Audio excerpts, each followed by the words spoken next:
Jaya Radha Madhava Kunja Bihari.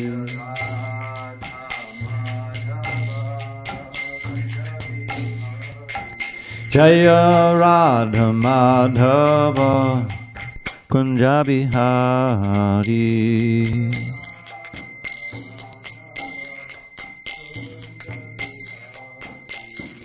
Gopi Jana Vallabha Girivardhari.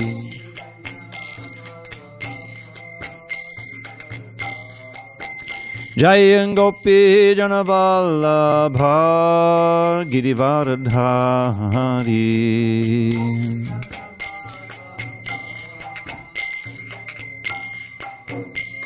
Yashodanandana Bhajana Ranjana. Yashodanandana Bhajana Ranjana. Yamunatira Vanachari. Yamunatira Vanachari. Jaya Radha Madhava Kunja Bihari.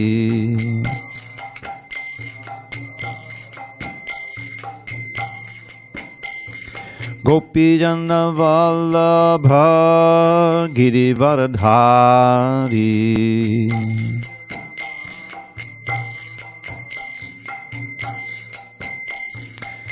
Yashodanandana Brajajana Ranjana. Yashodanandana Brajajana Ranjana.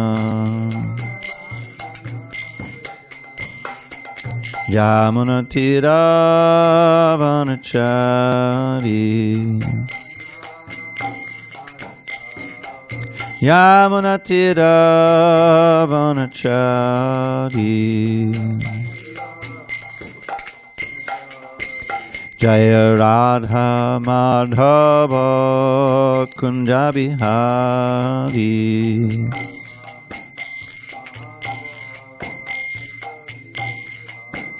Jaya Radha Madhava Kunja Bihari.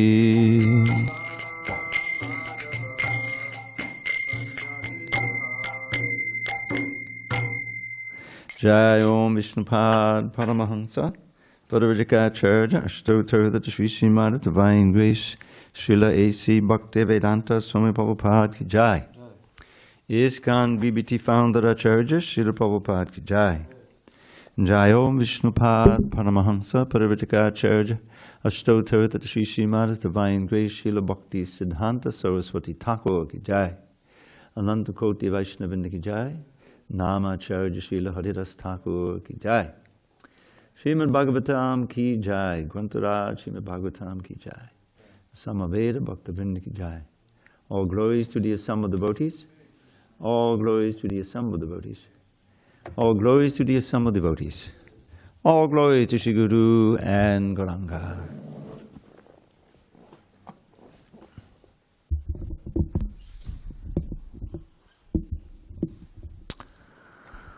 Okay. Narayanam namaskritya Narang chaiva narottamam Devim saraswatim vyasam Tato jayamudiriyet.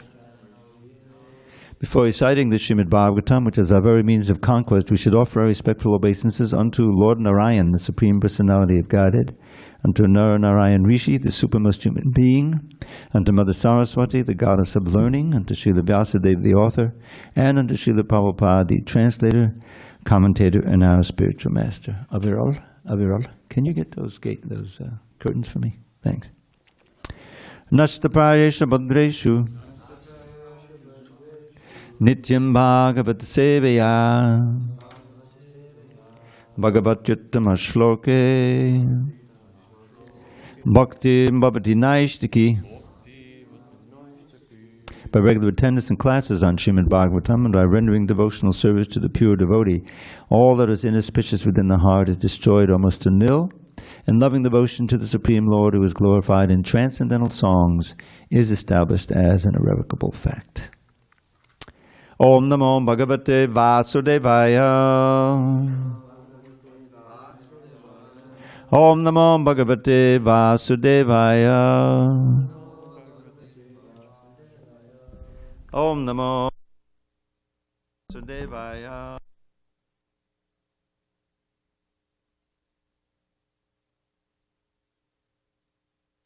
Hare Krishna.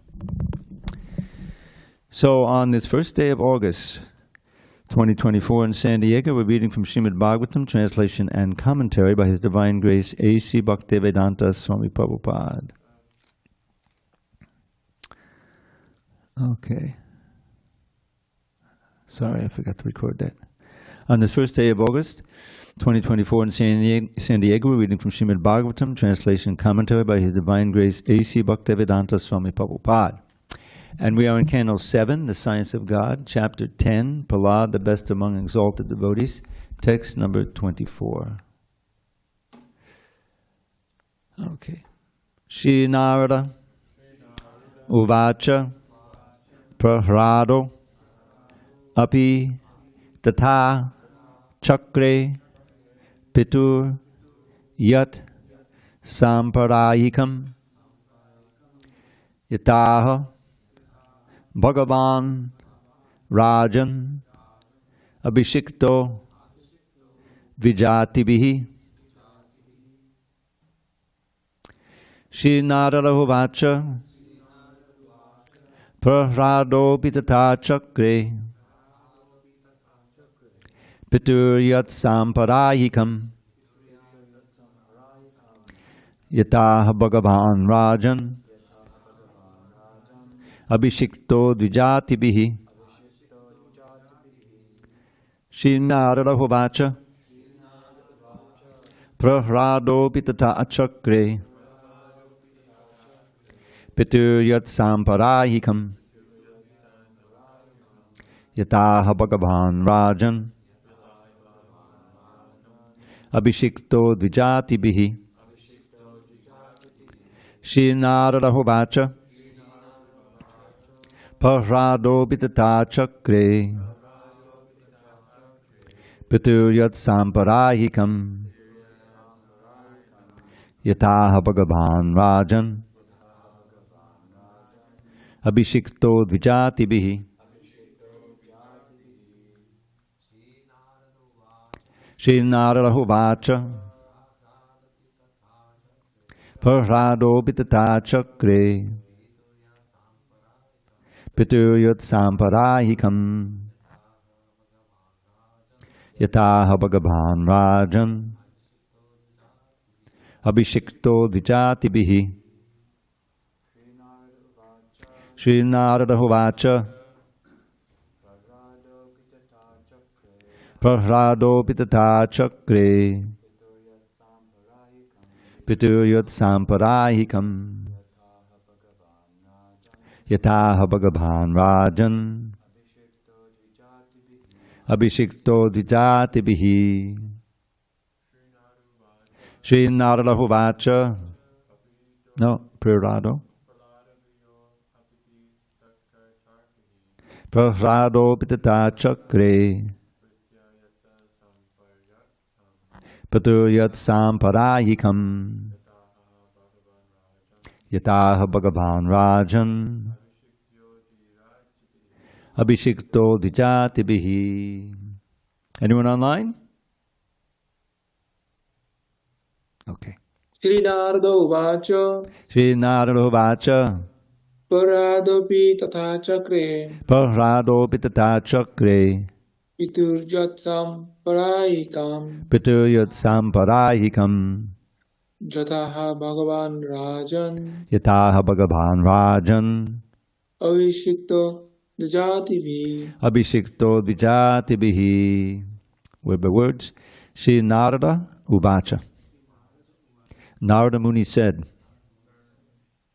Prahlad Maharaj Api also. Tata, in that way.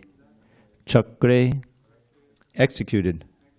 Pituhu, of his father. Yat, whatever. Samparahikam, ritualistic ceremonies performed after death. Yata, even as. Aha, order. Bhagavan, the Supreme Personality of Godhead. Rajan, O King Yudhishthira. Abhishektaha, he was enthroned in the kingdom. Vijatibihi, by the Brahmins present. Translation, Sri Narada Muni continued, thus, as the Supreme Personality of Godhead ordered, Prahlad Maharaj performed the ritualistic ceremonies for his father.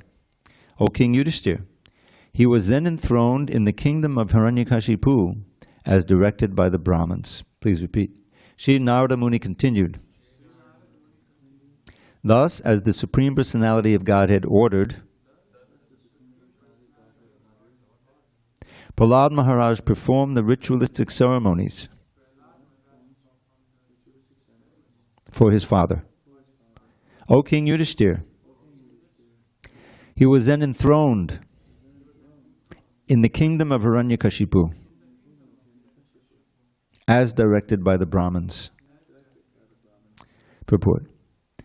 It is essential that society be divided into 4 groups of men: Brahmins, Kshatriyas, Vaishyas, and Shudras. Here we see that although Prahlad was perfect in every respect, he nonetheless followed the instructions of the Brahmins who performed the Vedic rituals.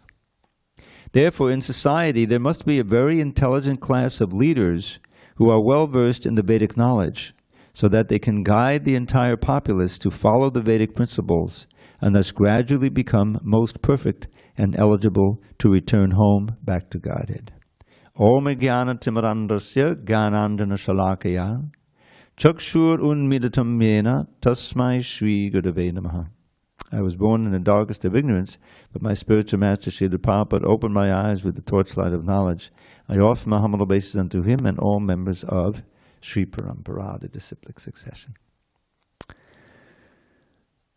So, Prahlad Maharaj has now offered his prayers to Nrsingadev, and he's received instructions from Nrsingadev that he should take up the position as the king.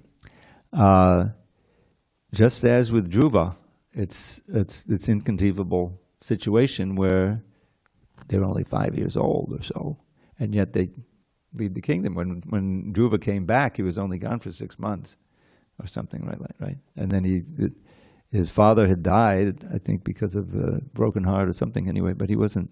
And so he was asked to, he had to take up the kingdom.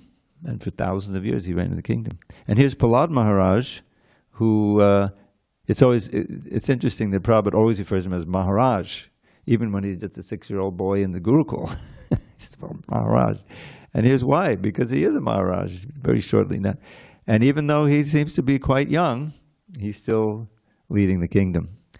And he's doing it by the order of the Nrsingadev. And that's the key, is that Prahlad Maharaj was always meditating on the Lord, and he was always obedient to the Lord, in this case. And Prabhupada makes the point about the importance of varnashram. Now, why is it so important? Well, here it said the 4 social orders, that's the varna, basically, he's talking about here. Brahmins, Kshatriyas, Vaishyas, and Shudras, because without that social ordering, there's chaos in society. We just have to look around. Nobody is trusted to possess knowledge that someone should follow. No, absolute knowledge. Yes, they go to teachers and they accept this and that, but they get, something from here, something from this site, from this site, you know what I'm talking about. And everyone is completely mixed up. What's going on? What's the truth? What's good? What's bad? And so it's a very chaotic situation. That's typical Kali Yuga. Kali Yuga is the age of quarrel, the age of disorder. And the reason is there's no brain, there's no sense of source of intelligence and knowledge that everyone accepts as guidance. Even if they can't follow it all the time, at least they accept it's right and they try to do it. You see what I'm saying? But now it's just chaotic. And it's very, very dangerous for a society to be in that situation. Because you have, inevitably, you have some intelligent people. I mean, IQ, you know, that's not they don't have real intelligence, but they have the brain power to create these weapons, to create AI, you know, artificial intelligence, and and these technologies that they create for the sense gratification, when they expand and expand and develop, they eventually are a great burden on the earth. We know about global warming, but there's also the plastics that they're filling up. You know, our bodies themselves have little plastic, microplastics in them, you know, just by breathing when close to the oceans. It's disastrous. So why is that? Because you have this intelligence being used in the wrong way. The scientific, you know, science and even medicine. I remember during the days when smoking seemed to be more popular than it is today, that smoking cigarettes, you know, has decreased for sure. All this campaign is obviously so bad for you, you know. But in my day, when I was growing up, it was just a thing to do. When you got to a certain age, you had to start smoking cigarettes, because then that was cool, you know. Prabhupada has a riff on cools. Have you heard him? He's riding the subway, you know, a lot in those days in the 60s when he came. And so there's so many ads, and there's ads for a cigarette named Cool. I don't know if they still sell it, because it has menthol, mentholated, you know. So he says, this is how crazy people are. They're smoking fire to become cool, you know. That's very funny. And someone with, you know, with intelligence, real intelligence, can see the absurdities of the modern society. All of the, you know, he would always riff on the skyscraper buildings as examples of misused intelligence. Building these big buildings to live in them and, so, you know, supposedly enjoy. But then at a certain point they have to tear it down to build another one, and breaking and building. So he's explaining the importance of the varnashram here, especially the varnas. And why is that? Because the Brahmins, they have to be ready to embrace poverty at any time, because they become advisors. This is famous, was it Chitragupta? No, Chanakya Pandit. Chanakya Pandit, he was advisor to Chitragupta, I think. And he was famous. And at a certain point, I think it was Chitragupta wasn't taking his advice, so was asking him to explain it, and said, so he just quit. Because he was ready to live without the salary he's getting from the king. We live simply. I heard Prabhupada tell the story on a tape where, I forget the names now, but some wealthy landowner or someone came to see. He saw the Brahmin, he's supposedly living in poverty, and he wanted to help him. You know, as soon as you help him, you take help, and become obliged. You know, he didn't want to become obliged to this guy. He said, no, I'm fine. You know. He said, but I see you what do you eat, you know? So, well, I have this tamarind tree, and my wife makes a little vegetable from the leaves, you know, and some other simple bush or something. He's getting berries. In other words, he's living very simply, but he's eating, and he's very protective of his independence, because then he can speak the truth to power and not have to worry that there'll be a reaction, you know, that he'll be cut off. So this Brahminical culture, and of course Krishna mentions it in Bhagavad Gita, is created by him. Chaturvanya Maya System Guna Karma Vibhagasha.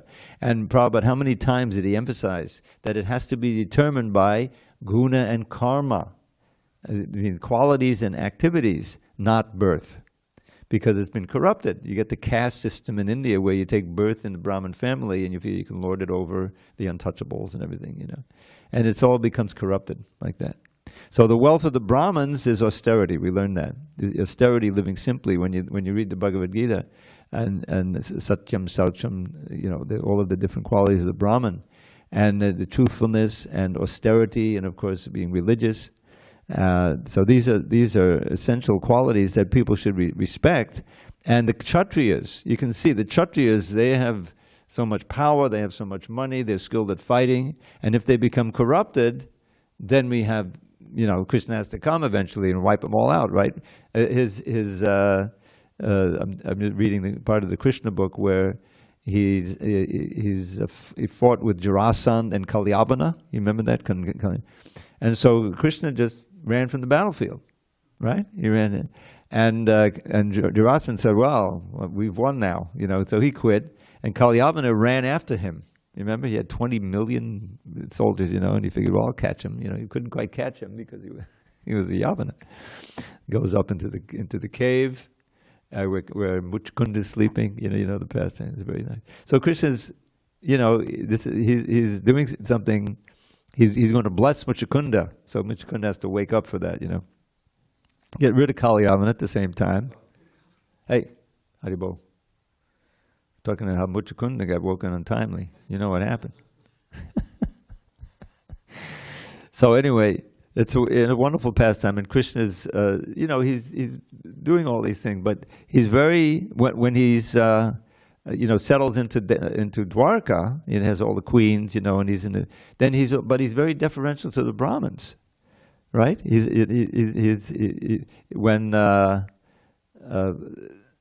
How was it?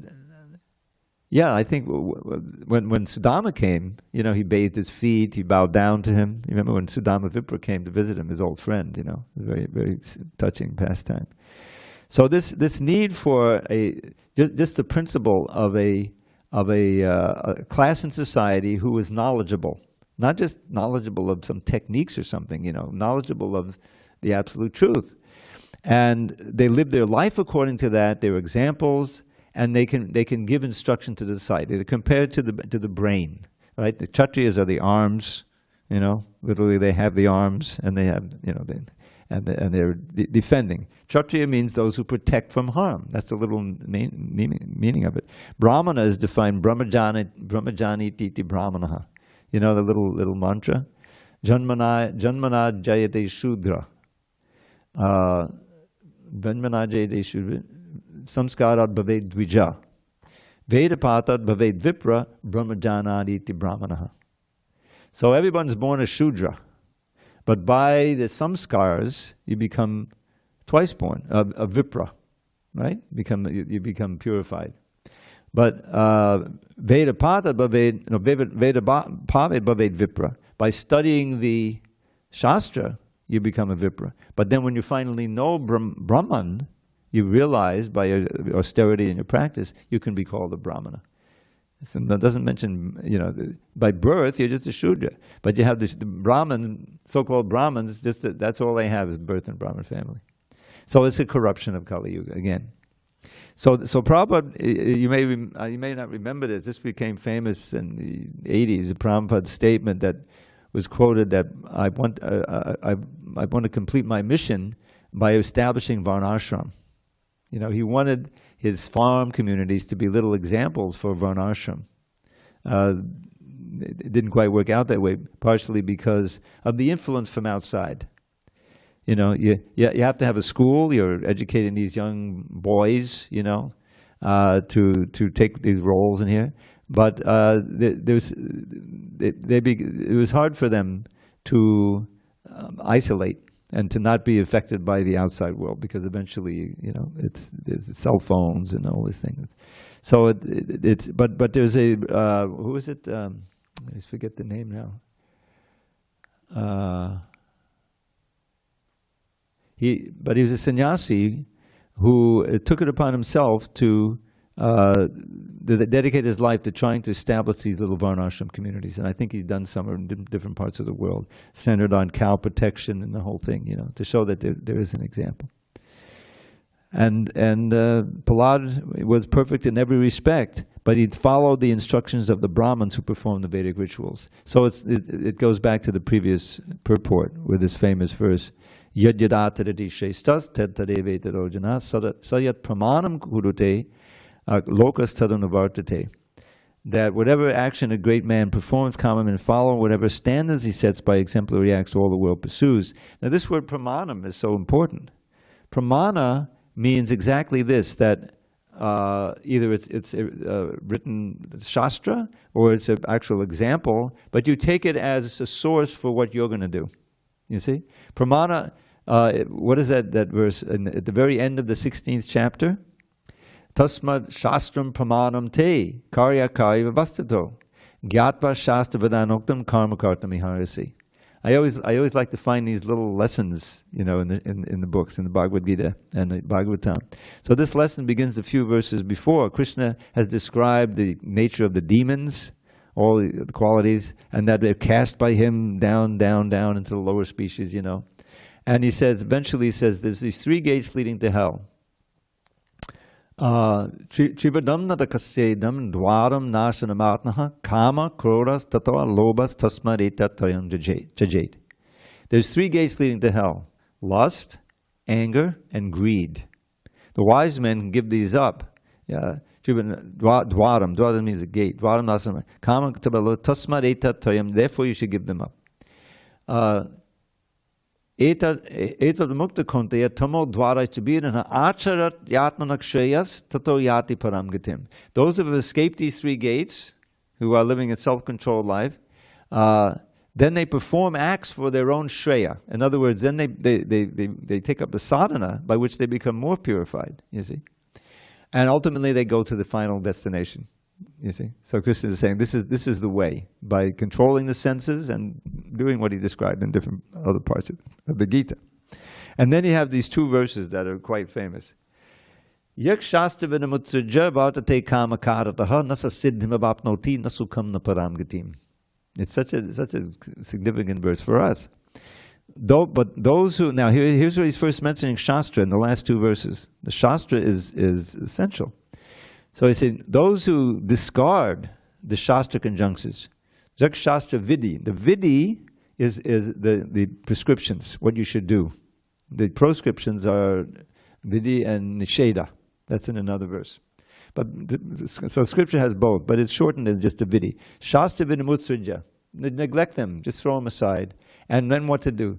Vartate kamakara, and continues to act just on the basic whims, whatever you want to do. Yeah?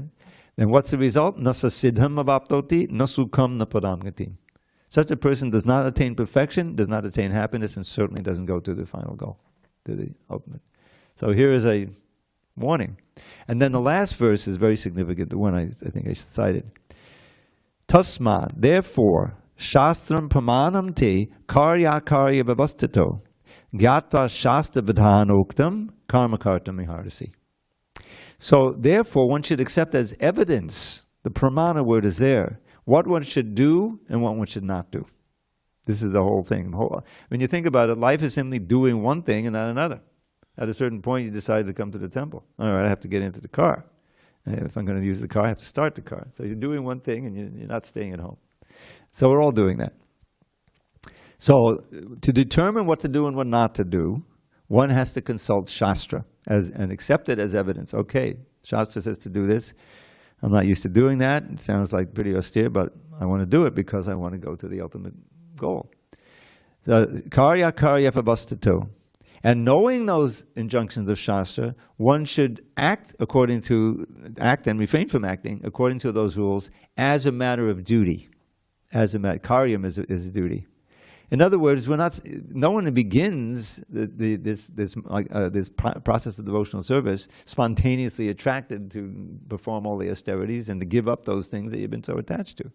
That's the acceptance of pramana. For the higher goal, I have faith in it because my spiritual master, recommends it, and because I see others have done it, I have association. So I want to transform my life. I want to attain the ultimate goal of life.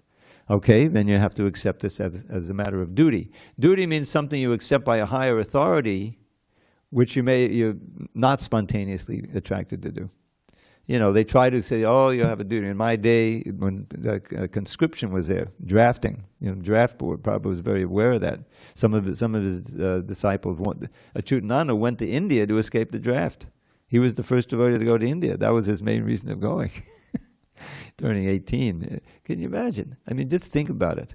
There's this horrific war going on, 10,000 miles away. Your government is fighting. And you have no interest in it, and you're horrified by it.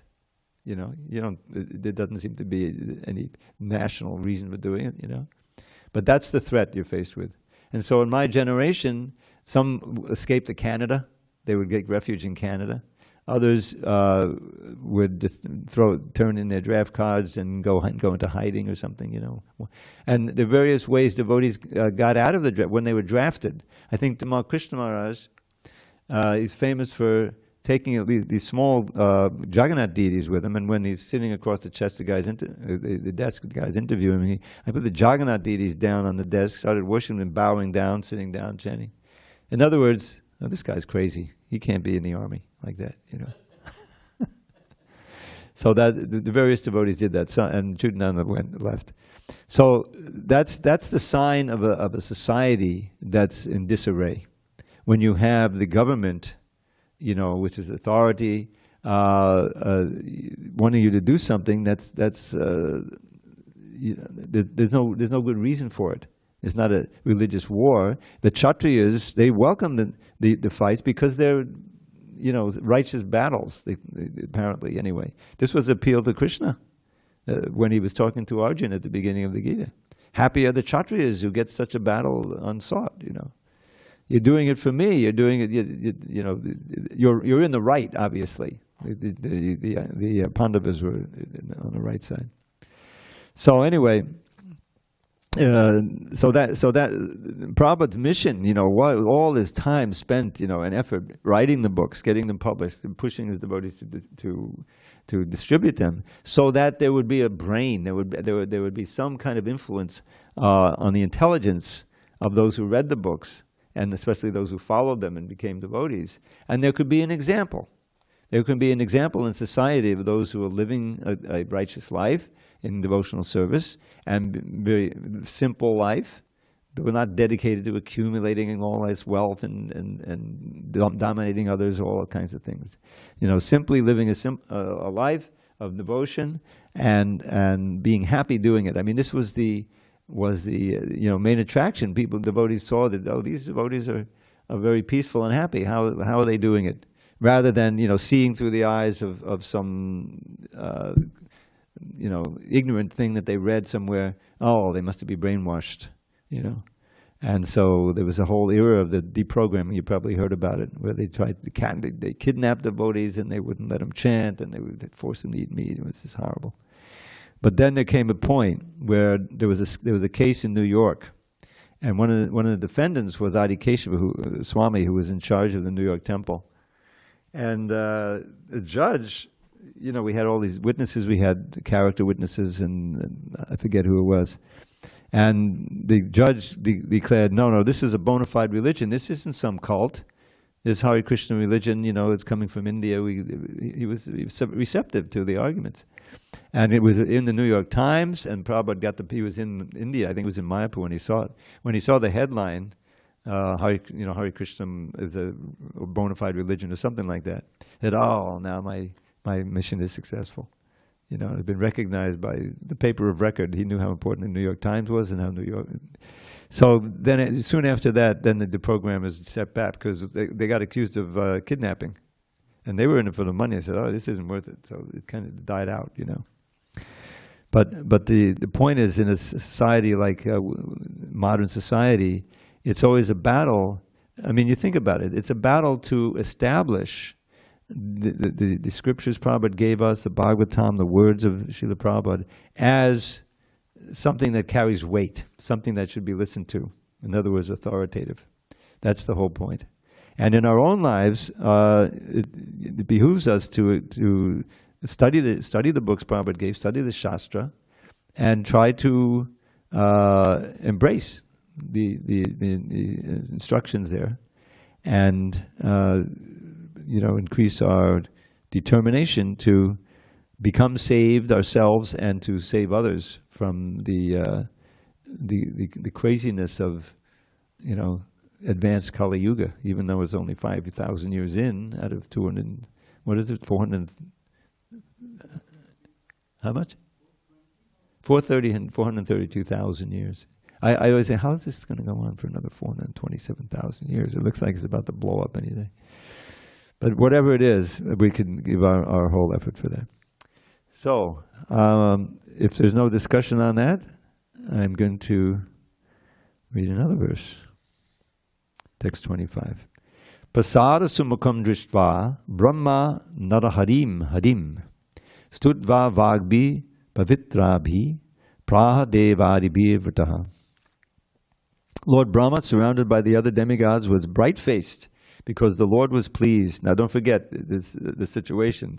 I think they're still there, sitting there where they killed all Hiranyakashipu and all those soldiers, and now he became Komala because of Prahlad, you know. But all the demigods were there; they couldn't pacify him. So now this is Brahma was bright-faced because the Lord was pleased, and be pleased meaning he's pacified. Thus he offered prayers to the Lord with transcendental words. So here we get a prayer from Brahma. There's no purport here.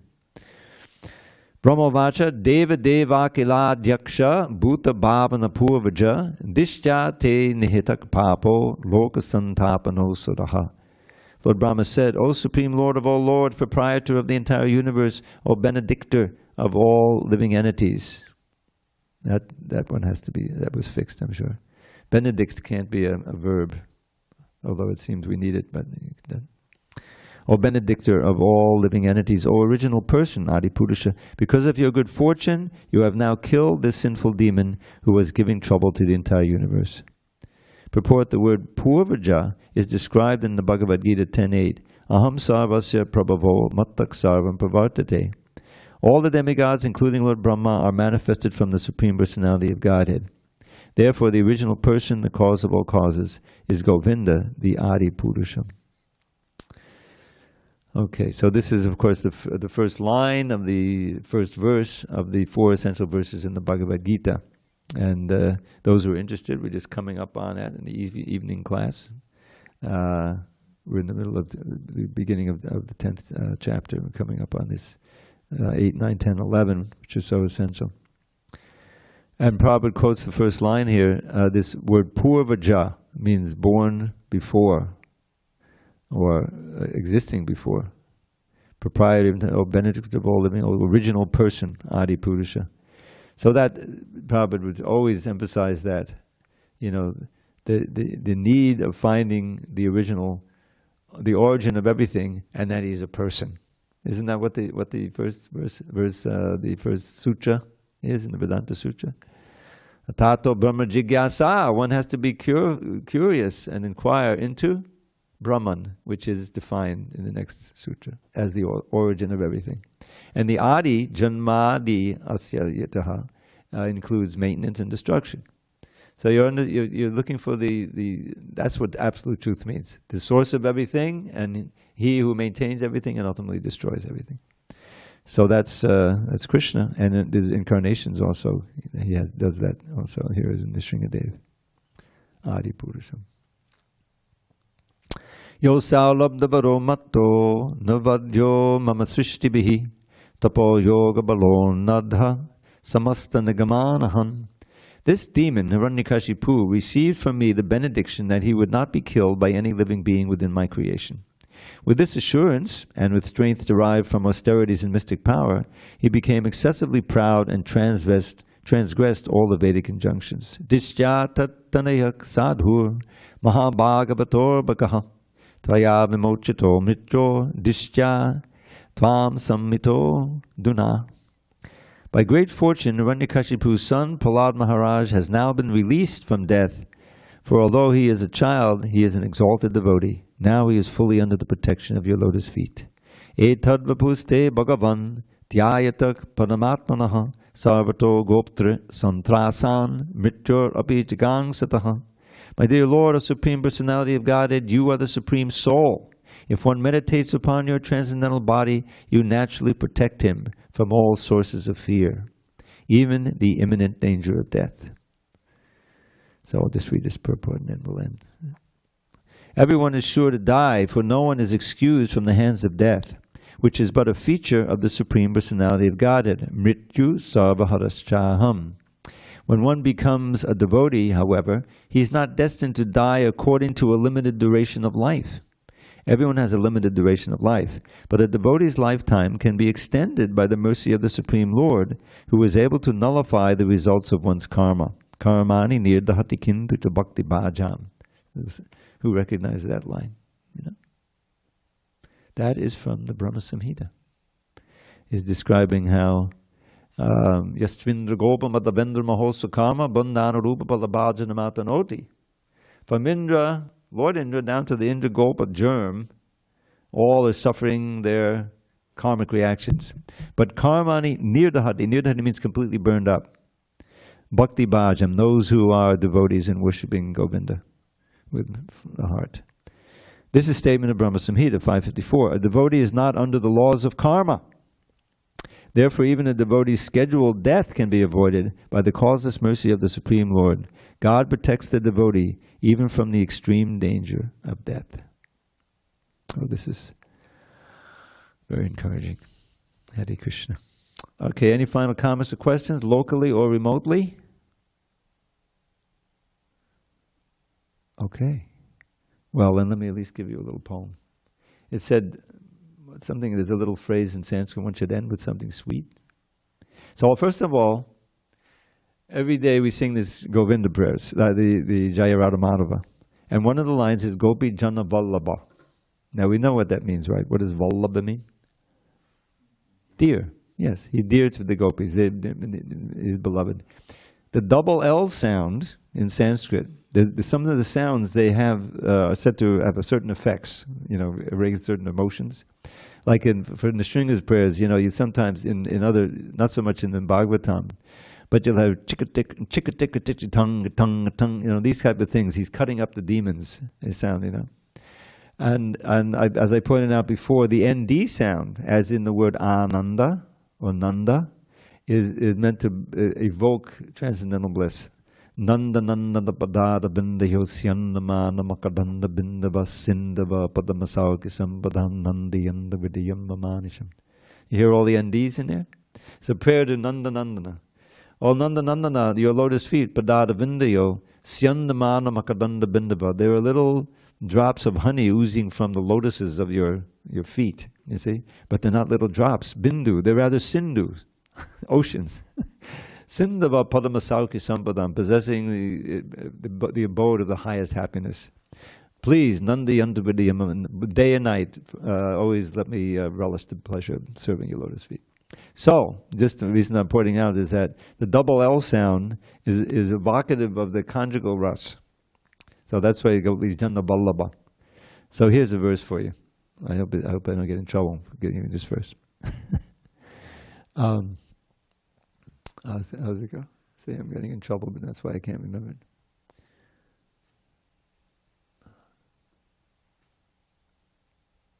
Oh, listen for the double L's. Ullala ballava lanada da pallava chumbanone nasidam. Naumi samalli maliam hadami halli sakot pullam. There's about 6 or 7 of them in there. So ullala means trembling. Ballava lalana means the wives of the coward men, the gopis. Ullala ballava lalana dhara, the lips. So Krishna is very enlivened. By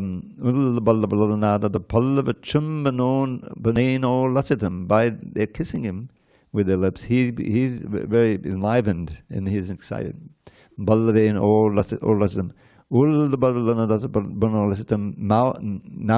I praise Naomi Malli Malyam, who's wearing a garland of Mallika flowers. Jasmine, Mallika Malyam. Naomi Samalli Malyam Hadam Halisakot Pullam. Halisaka is another word for the rasa dance. I'm not sure what it refers to, but it's and Utpala means it's starting to blossom. In other words, it's just beginning. And so that's a verse. It's in the Leela Chanda, a